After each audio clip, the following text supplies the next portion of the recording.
오늘도 하루의 첫 시간 우리 하나님 앞에 성별해드리는 여러분 모두에게 우리 하나님께서 주시는 은혜와 또 사랑과 능력이 오늘도 함께 하시기를 주님의 이름으로 간절히 축원합니다.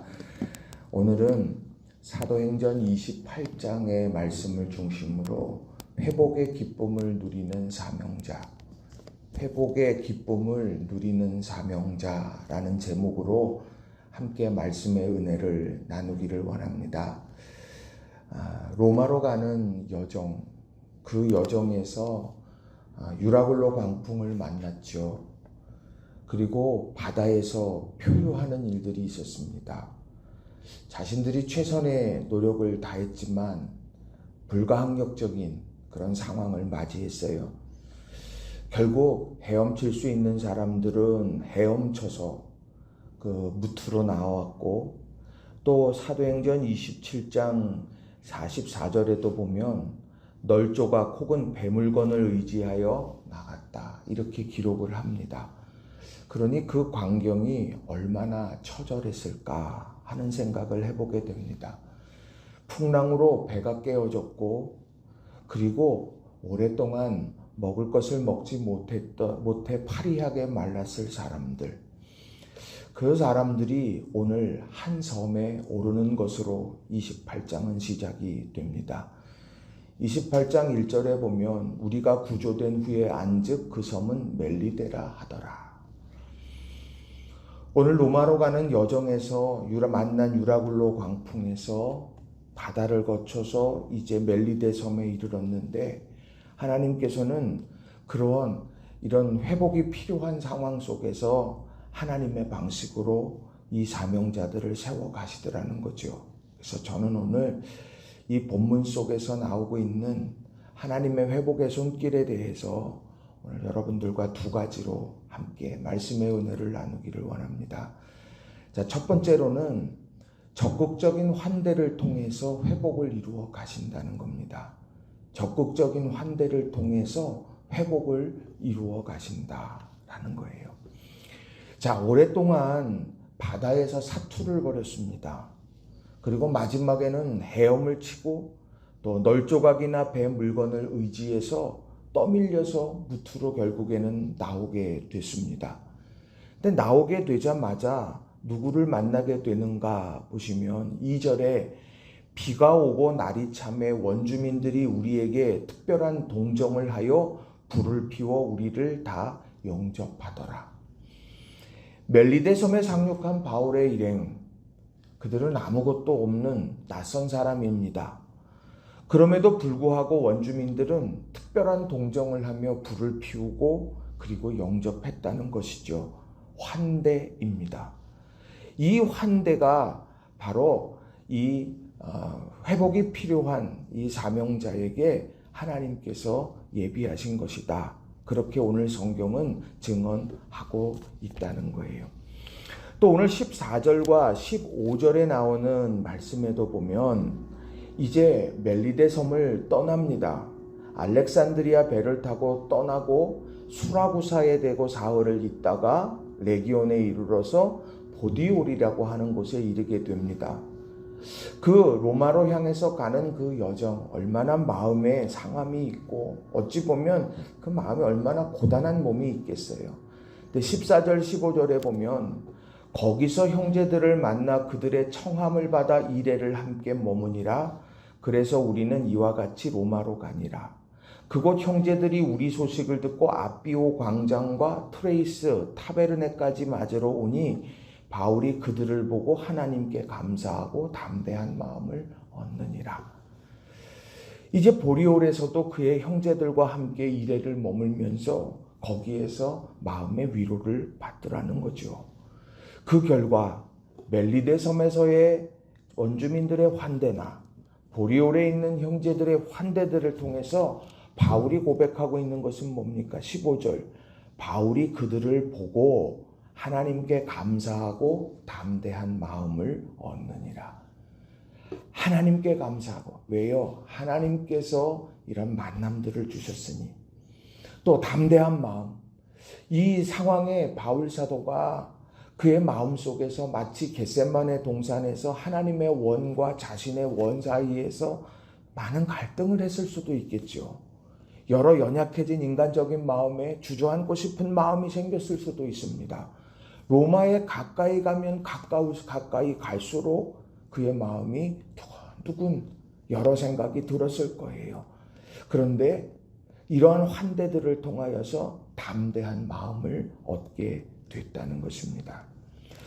오늘 이러한 환대, 하나님께서는 바로 이 회복이 필요한 사명자들에게 이 적극적인 환대라고 하는 것을 통해서 회복을 이루어 가셨다. 이게 바로 28장의 중요한 부분입니다.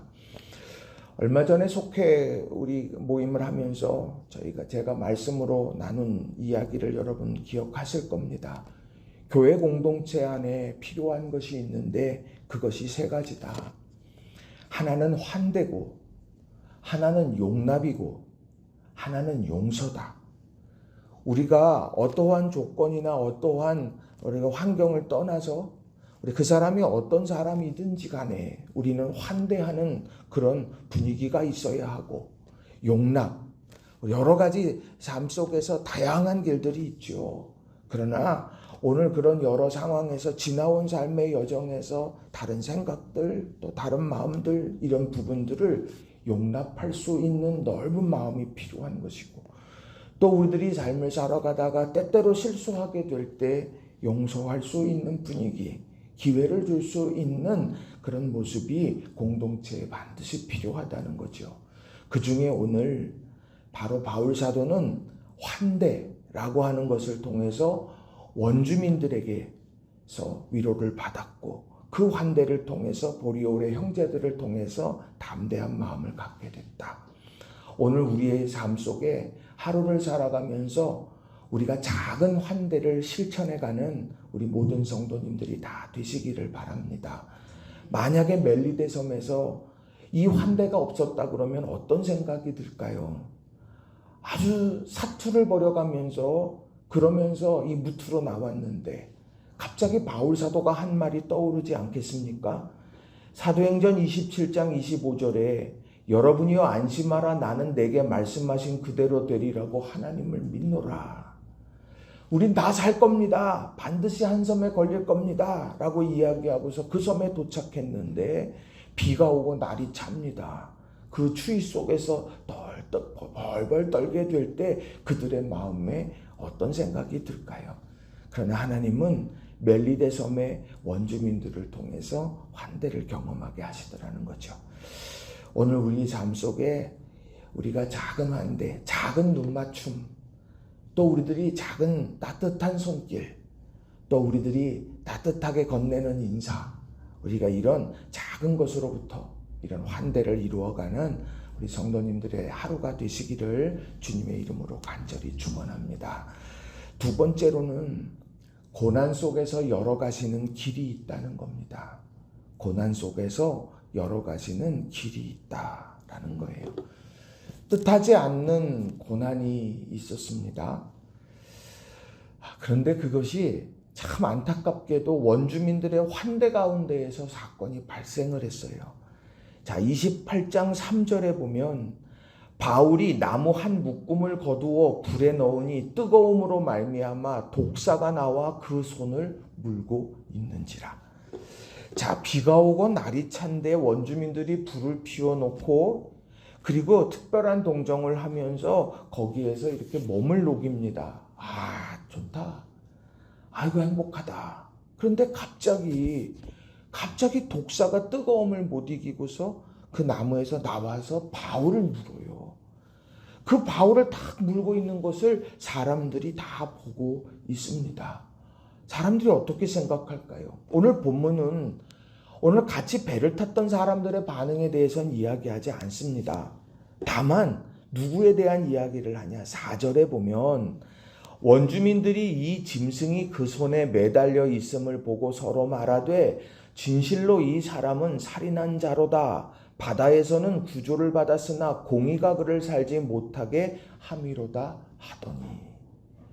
오늘 원주민들이 그 마음의 생각에 지금 이 사람이 고난받는 걸 보니까 지금 뱀이 물어 독사가 다른 뱀도 아니고 독사가 물고 있으니까 저 사람은 분명 살인자로구나.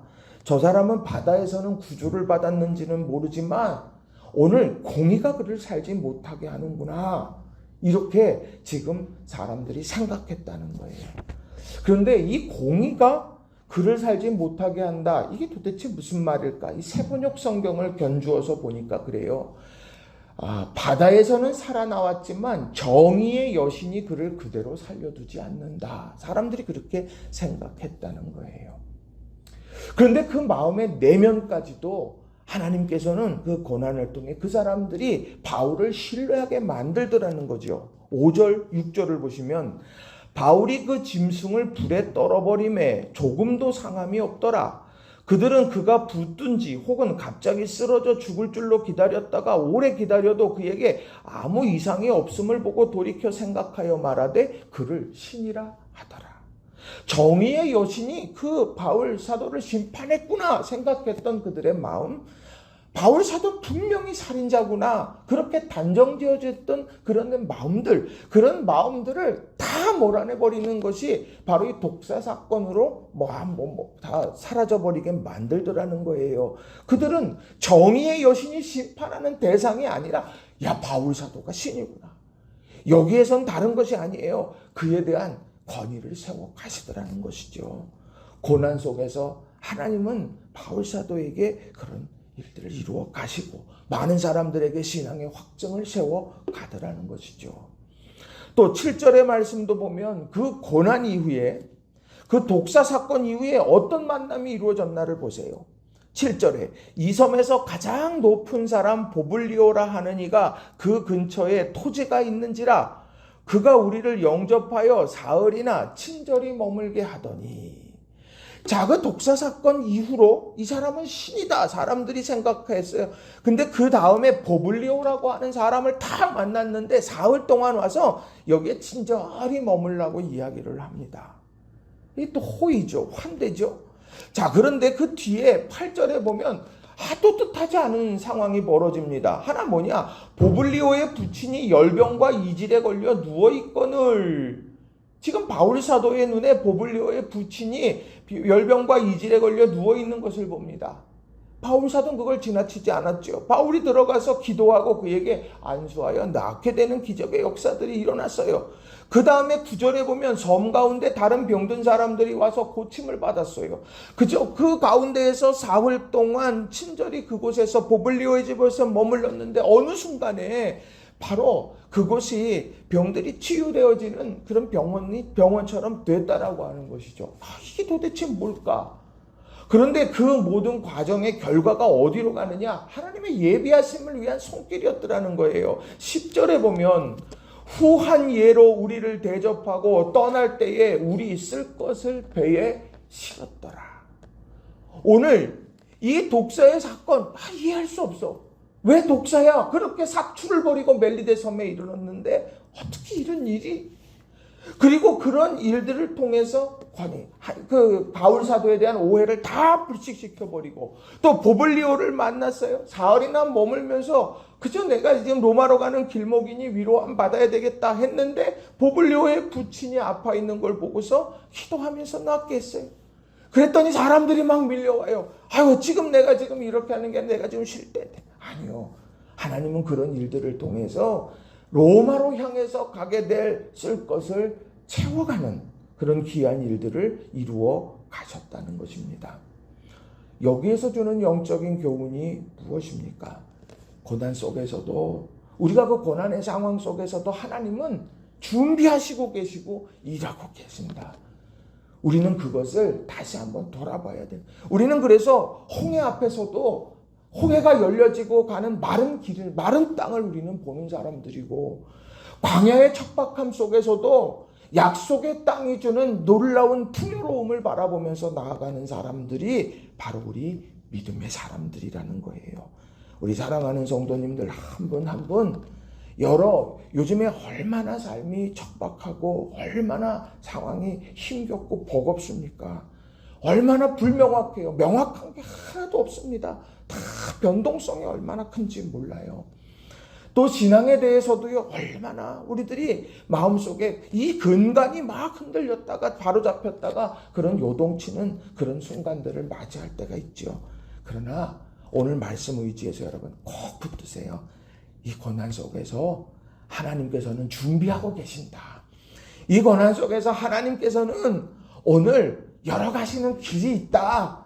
우리가 이것을 다시 한번 마음에 새기고 믿음 안에서 승리해가는 우리 성도님들이 다 되시기를 주님의 이름으로 축원합니다.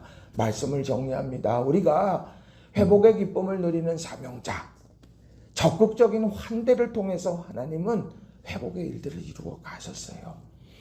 또 고난 속에서 열어가시는 길이 있음을 분명하게 보여주셨습니다. 이 두 가지 교훈의 말씀을 오늘 우리의 마음에 새기고 오늘 하루라고 하는 우리에게 주어진 은총의 시간에 마음껏 펼쳐가고 경험하면서 우리가 이 회복을 이루어가고 또 회복을 시키는 우리 모두가 다 되시기를 주님의 이름으로 간절히 축원합니다. 기도하겠습니다.